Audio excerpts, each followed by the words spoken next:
إذاعة صوت روسيا من موسكو تقدم المقهى الثقافي، برنامج يعنى بالثقافة بوصفها فعلا متحركا مضيئا قادرا على خلق الجمال وإنقاذ العالم من قبحه.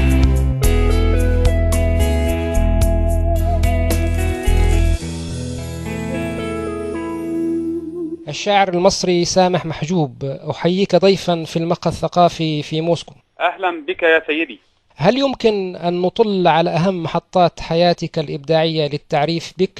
يعني أنا في الحقيقة حياتي الإبداعية تبدأ بشكل رسمي أو بشكل أستطيع أن أحكم عليه أنني كنت أكتب شعرا ويسمعني الناس عند التحاقي بكلية دار العلوم جامعة القاهرة في منتصف التسعينيات من القرن المنصرم. بدأت أكتب وأنشر وأحتك بالوسط الأدبي في القاهرة، وكان ثمرة ذلك ديواني الأول ترك مع زملائي في الكلية، وهو ديوان جماعة اليقظة الأدبية الذي قدمنا نفسنا به إلى المجتمع الأدبي في مصر. كيف تجري الحياة في مصر الآن؟ هناك ثورة وثورة مضادة بحاسة الشاعر، كيف ستنتهي الأمور؟ هناك ثورة ولكن ليس هناك ثورة مضادة. لا أستطيع أبدا أن أحكم على فصيل لا يتجاوز عدده 0.5% من عدد الشعب المصري أنه ثورة مضادة. موجود ثورة كبيرة ولها معارضين، شأنها شأن أي مكان في العالم. لا يوجد مكان في العالم ليس به معارضة. عندنا معارضة بسيطة جدا، لا ترقى أن أسميها ثورة ولا ترقى أن أسميها حركة مناوئة. نعم. للتصحيح فقط. نعم. ما يجري في مصر يعني أنا أقصد أن عدد المتأسلمين في مصر لا يتجاوز 0.5% من الشعب المصري. كان هناك ثورة عظيمة في 25 من يناير، تم الالتفاف حول أهدافها، خاصة من الإمبريالية الغربية بقيادة أمريكا التي لم ترى بدا من إجهاض هذه الحركة الثورية العظيمة إلا بصعود المتأسلمين إلى الحكم. وتم تصحيح هذه الثورة بموجة تالية كانت في 30 من يونيو الماضي. هذا تصحيح لثورة عظيمة وإرادة شعب مصري فقط. نعم. ما يجري في مصر ينعكس على كل المنطقة العربية. هل تعتقد بأن دور مصر هي الوطن العربي؟ نعم. هل تعتقد بأن دور ينعكس على كل منطقة الشرق الأوسط وليس المنطقة العربية فقط؟ نعم. هل تعتقد بأن دور مصر السياسي والثقافي والريادي تأثر في السنتين الأخيرتين؟ بل تأثر في 30 عام الماضية، بل تأثر منذ مطلع السبعينيات. يعني أنا أرى أن دور مصر تأثر تأثرا بالغا منذ مطلع السبعينيات بتولي محمد أنور السادات الحكم. مصر يعني ظل موجودا، ولكنه موجود بشكل احتفالي وليس بشكل حقيقي. بدأت بالفعل تنحسر البعثات المصرية للدول العربية في التدريس، بدأ يقل أعداد الوافدين إلى مصر ليتعلموا، بدأت حاجات كثيرة جدا جدا جدا، لكن ظلت مصر محتفظة بكينونتها الثقافية الكبيرة.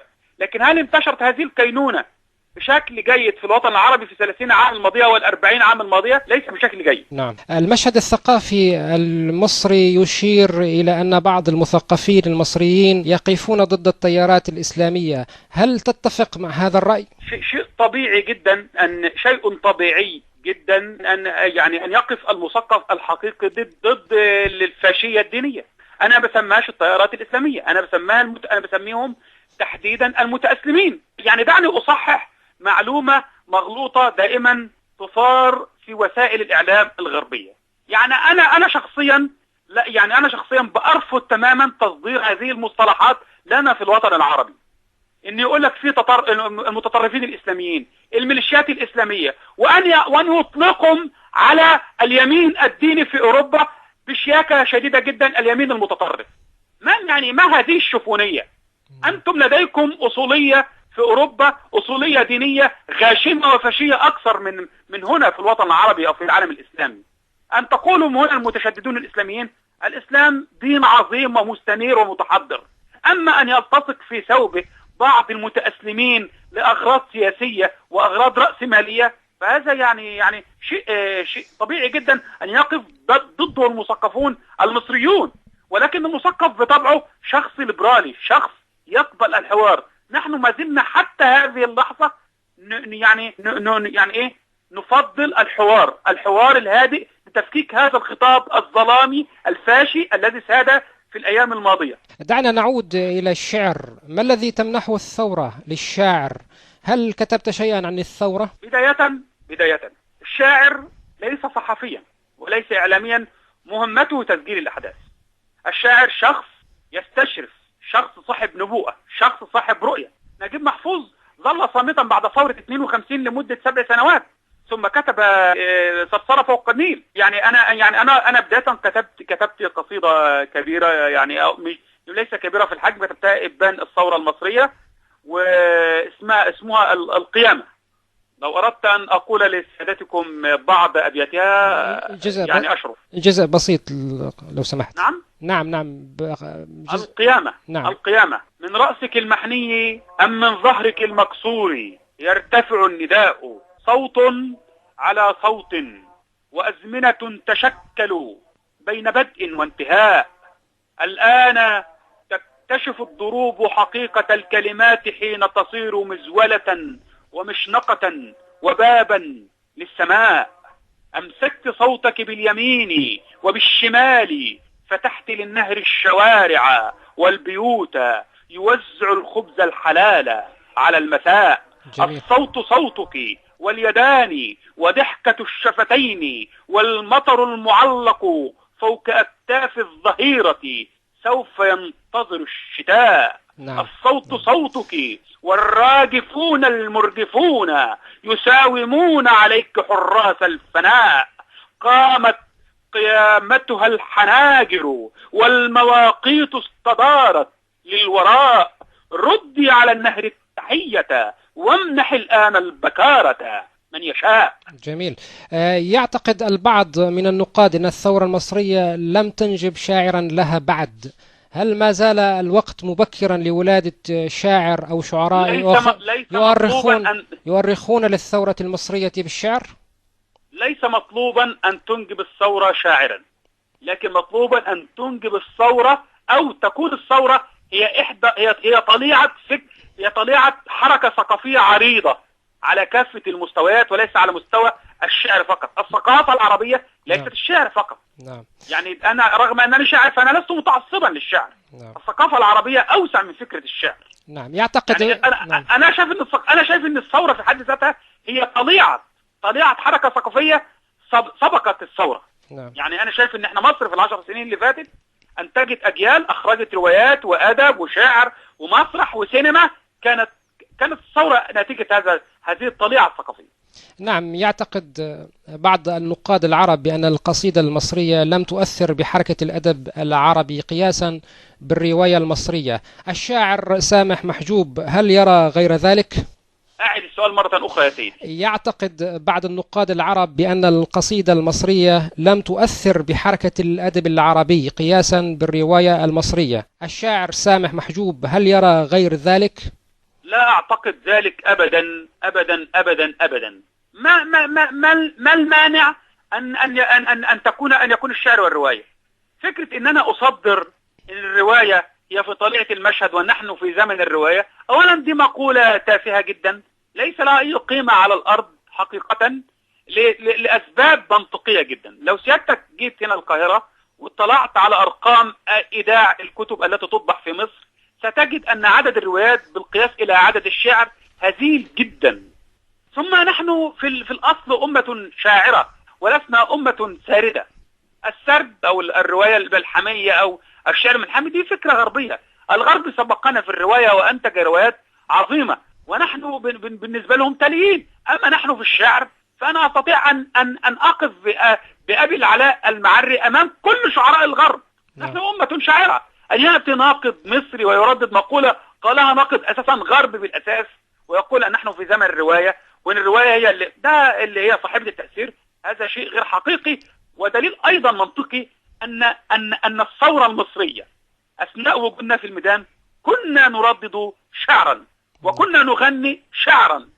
الأجيال التي لم تسمع أو لم ترى أم كلثوم وبعدت بينها وبينها ولم ترى عبد الوهاب كانت تغني أنا الشعب وأنا الشعب، وكانت تغني دعاء الشرق، وكانت تغني كل الأغاني الوطنية التي سمعتها من أم كلثوم، وكانت تغني على باب مصر. الثورة نطقت شعرا، البسطاء العاديون في الشارع كانوا ينطقون شعرا. أين كانت الرواية وقت الثورة؟ أين كان تأثيرها؟ ثمة هامش ثقافي تتميز به مصر عن جاراتها العربيات. هل تعتقد بأن الثورة المصرية وسعت هذا الهامش من الحرية لك كمبدع؟ أولا يعني دعني أشهد شهادة حق، لم يكن في مصر تضييق على الحريات. يعني حتى في عصر الرئيس الأسبق محمد حسني مبارك لم يكن هناك تضييق على الحريات، ولا أستطيع أن أطلق على ما كان يوجد في مصر من حركة ثقافية زاخمة جدا أنها هامش. هي مش هامش، هي كانت حركة ثقافية كبيرة. وأنا سافرت بعض البلاد العربية، في مصر تستطيع أن تحضر في ليلة واحدة أكثر من 1000 تظاهرة. أنت في أي عاصمة من الوطن العربي لا تستطيع أن تجد أكثر من تظاهرة أو 2 أو 3 أو 4 أو 10 في كل مدن الدولة. أما في مصر تستطيع أن تحضر 1000 تظاهرة ثقافية في ليلة واحدة. في ليلة واحدة كان هناك زخم ثقافي، ولا أستطيع أن أطلق عليه هامش، ولم يكن هناك تضييق للحريات. ربما لم يكن في مصر لدينا الثقافة السياسية الكافية التي تجعلنا نمارس حقوقنا السياسية تجاه من يحكم أو تجاه السلطة، وتم تغييبنا سياسيا. إنما احنا في الثقافة لم يكن هناك تضييق بدليل أشياء كتير جدا. أستطيع أن أدلل لك بمئات الأمثلة على خروج روايات كبيرة جدا، كثرة التابوهات، التابو السياسي أو الجنسي أو الديني، روايات كثيرة جدا وأشعار وكتب وأفكار. مصر كانت تعيش في حرية كبيرة وما زالت تعيش في حرية كبيرة. وأنا أرى